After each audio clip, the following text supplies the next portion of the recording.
اللهم صل على محمد وعلى آل محمد كما صليت على إبراهيم وعلى آل إبراهيم إنك حميد مجيد.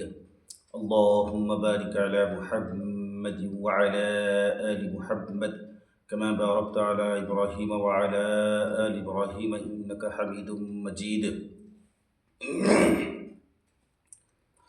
بھائیو، دوستوں اور بزرگوں،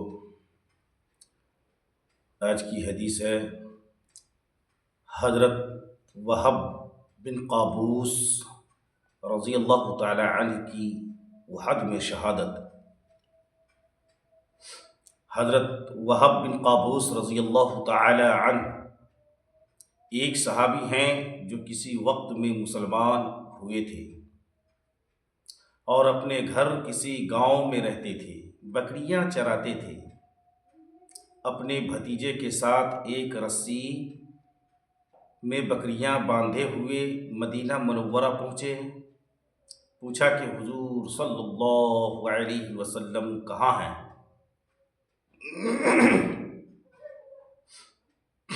معلوم ہوا کہ احد کی لڑائی پر گئے ہوئے ہیں۔ بکریوں کو وہیں چھوڑ کر حضور صلی اللہ علیہ وسلم کے پاس پہنچ گئے۔ اتنے میں ایک جماعت کفار کی حملہ کرتی ہوئی آئی۔ حضور صلی اللہ علیہ وسلم نے فرمایا، جو ان کو منتشر کر دے، جو ان کو منتشر کر دے وہ جنت میں میرا ساتھی ہے۔ حضرت وہب رضی اللہ تعالی عنہ نے زور سے تلوار چلانی شروع کی اور سب کو ہٹا دیا۔ دوسری مرتبہ پھر یہی صورت پیش آئی، تیسری مرتبہ پھر ایسا ہی ہوا۔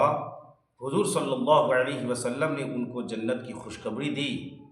اس کا سننا تھا کہ تلوار لے کر کفار کے جھمگٹے میں گھس گئے اور شہید ہونے تک لڑتے رہے۔ حضرت سعد بن ابی وقاص رضی اللہ تعالی عنہ کہتے ہیں کہ میں نے وہب رضی اللہ تعالی عنہ جیسی دلیری اور بہادری کسی کی بھی نہیں دیکھی، کسی کی بھی کسی لڑائی میں نہیں دیکھی۔ اور شہید ہونے کے بعد حضور صلی اللہ علیہ وسلم کو میں نے دیکھا کہ وہ وہب رضی اللہ تعالی عنہ کے سرہانے کھڑے ہیں اور ارشاد فرماتے تھے کہ اللہ تم سے راضی ہو، میں تم سے راضی ہوں۔ اس کے بعد حضور صلی اللہ علیہ وسلم نے خود اپنے دستے مبارک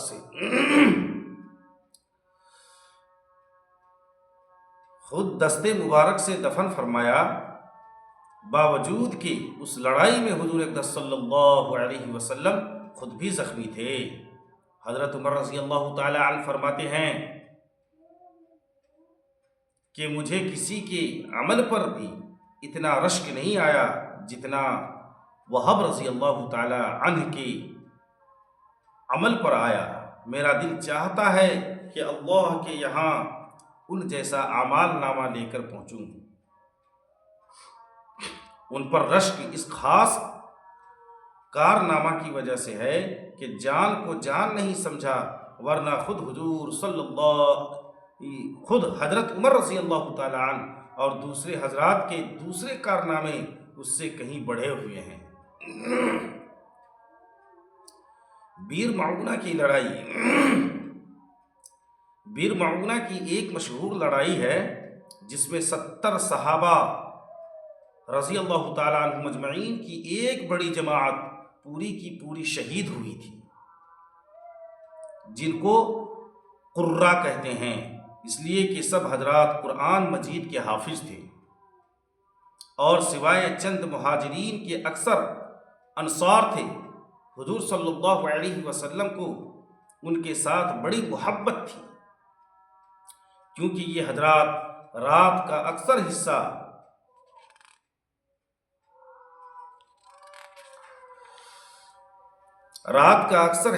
ذکر و تلاوت میں گزارتے تھے، اور دن کو حضور صلی اللہ علیہ وسلم کی بیویوں کے گھروں کی ضروریات لکڑیاں پانی وغیرہ پہنچایا کرتے تھے۔ اس مقبول جماعت کو نجد کا رہنے والا قوم بنی عامر کا ایک شخص جس کا نام عامر بن مالک اور کنیت ابو برا تھی، اپنے ساتھ اپنی پناہ میں تبلیغ اور واز کے نام سے لے گیا تھا۔ حضور اقدس صلی اللہ علیہ وسلم نے ارشاد بھی فرمایا کہ مجھے اندیشہ ہے کہ میرا اصحاب کو مضرت نہ پہنچے، مگر اس شخص نے بہت زیادہ اطمینان دلایا۔ آپ صلی اللہ علیہ وسلم نے ان 70 صحابہ کو ہمراہ کر دیا، یعنی ان کے ساتھ کر دیا، اور ایک والا نامہ عامر بن طفیل کے نام جو بنی عامر کا رئیس تھا تحریر فرمایا، جس میں اسلام کی دعوت تھی۔ یہ حضرات مدینہ سے رخصت ہو کر بیر معونہ پہنچے تو ٹھہر گئے، اور 2 ساتھی، ایک حضرت عمر بن امیہ رضی اللہ تعالیٰ عنہ، دوسرے حضرت منذر بن عمرو رضی اللہ تعالیٰ عنہ، سب کے اونٹوں کو لے کر چرانے کے لیے تشریف لے گئے، اور حضرت حرام رضی اللہ تعالیٰ عنہ اپنے ساتھ 2 حضرات کو ساتھیوں میں سے لے کر عامر بن طفیل کے پاس حضور صلی اللہ علیہ وسلم کا والا نامہ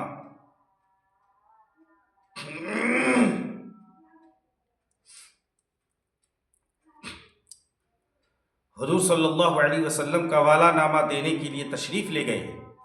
قریب پہنچ کر حضرت حرام رضی اللہ تعالیٰ عنہ نے اپنے دونوں ساتھیوں سے فرمایا کہ تم یہیں ٹھہر جاؤ، میں آگے جاتا ہوں، اگر میرے ساتھ کوئی دغا نہ کی گئی تو تم بھی چلے آنا، ورنہ یہیں سے واپس ہو جانا، کہ 3 کے مارے جانے سے 1 کا مارا جانا بہتر ہے۔ عامر بن طفیل اس عامر بن مالک کا بھتیجا تھا جو ان صحابہ رضی اللہ تعالی عنہ کو اپنے ساتھ لایا۔ اس کو اسلام اور مسلمانوں سے خاص عداوت تھی۔ حضرت حرام رضی اللہ تعالی عنہ نے والا نامہ دیا تو اس نے غصہ میں پڑھا بھی نہیں، بلکہ حضرت حرام رضی اللہ تعالی عنہ کے ایک ایسا نیزہ مارا جو پار نکل گیا۔ اللہ! حضرت حرام رضی اللہ تعالی عنہ فزت ورب الکعبہ، رب کعبہ کی قسم میں تو کامیاب ہو گیا کہہ کر جاں بحق ہوئے۔ اس نے نہ اس کی پرواہ کی کہ قاصد کو مارنا کسی قوم کے نزدیک بھی جائز نہیں، اور نہ اس کا لحاظ کیا کہ میرا چچا ان حضرات کو اپنی پناہ میں لایا ہے۔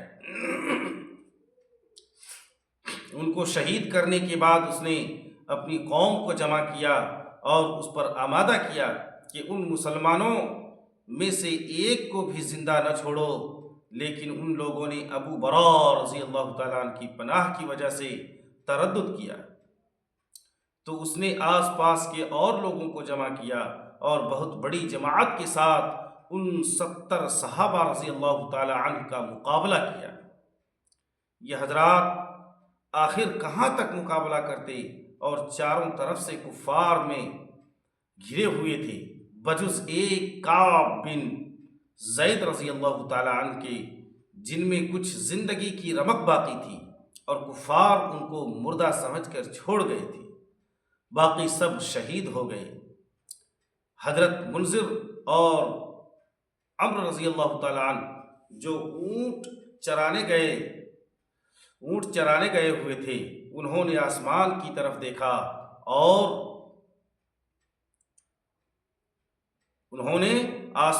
طرف دیکھا تو مردار خور جانور اڑ رہے تھے۔ دونوں حضرات یہ کہہ کر لوٹے کہ ضرور کوئی حادثہ پیش آیا۔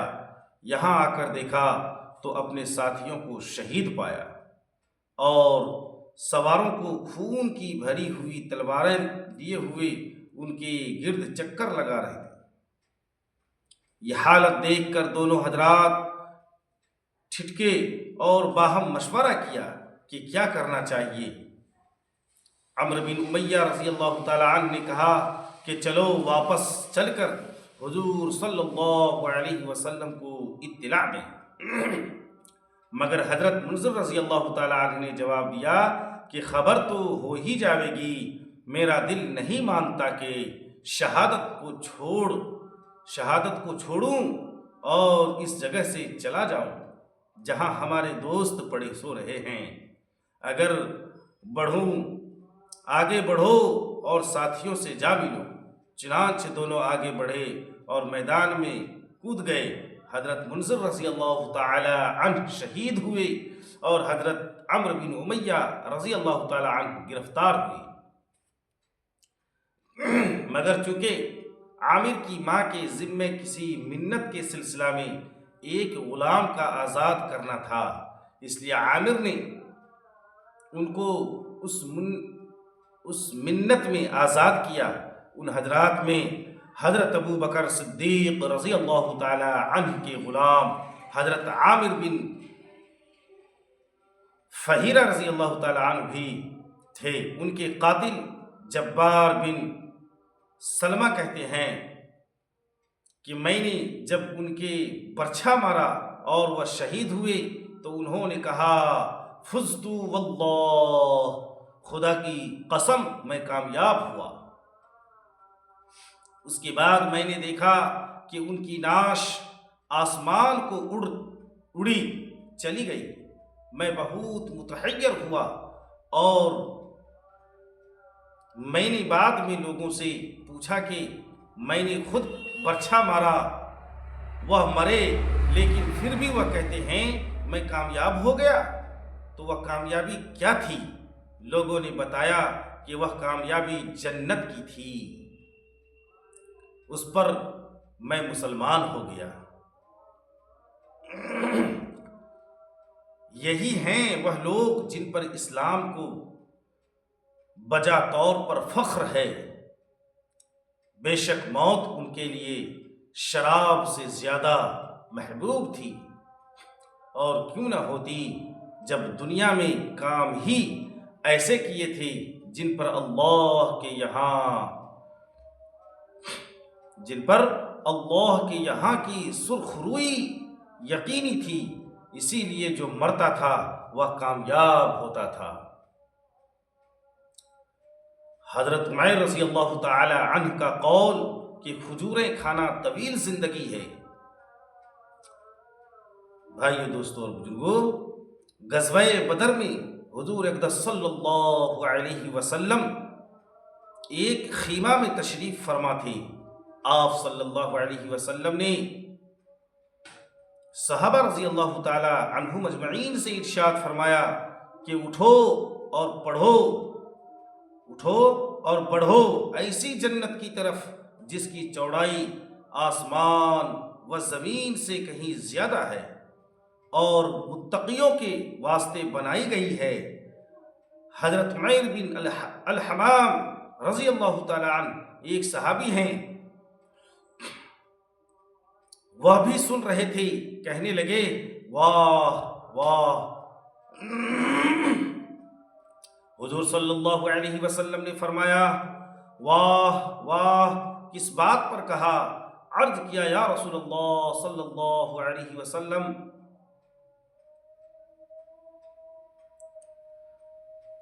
مجھے یہ تمنا ہے کہ میں بھی ان میں سے ہوتا۔ آپ صلی اللہ علیہ وسلم نے فرمایا تم بھی ان میں سے ہو۔ اس کے بعد جھولی میں سے چند کھجوریں نکال کر کھانے لگے۔ اس کے بعد کہنے لگے کہ ان کھجوروں کے ختم ہونے کا انتظار جو ہاتھ میں ہے بڑی لمبی زندگی ہے، کہاں تک انتظار کروں گا؟ یہ کہہ کر ان کو پھینک دیا اور تلوار لے کر مجمع میں گھس گئے اور شہید ہونے تک لڑتے رہے۔ حقیقت میں یہی لوگ جنت کے قدردان ہیں، اور اس پر یقین رکھنے والے ہم لوگوں کو بھی اگر یقین نصیب ہو جائے تو ساری باتیں سہل ہو جائیں، آسان ہو جائیں۔ اللہ تبارک و تعالی ہم لوگ کہنے اور سننے سے زیادہ عمل کی توفیق عطا فرمائے. آمین. وآخر دعواہم الحمدللہ رب العالمین. السلام علیکم ورحمۃ اللہ.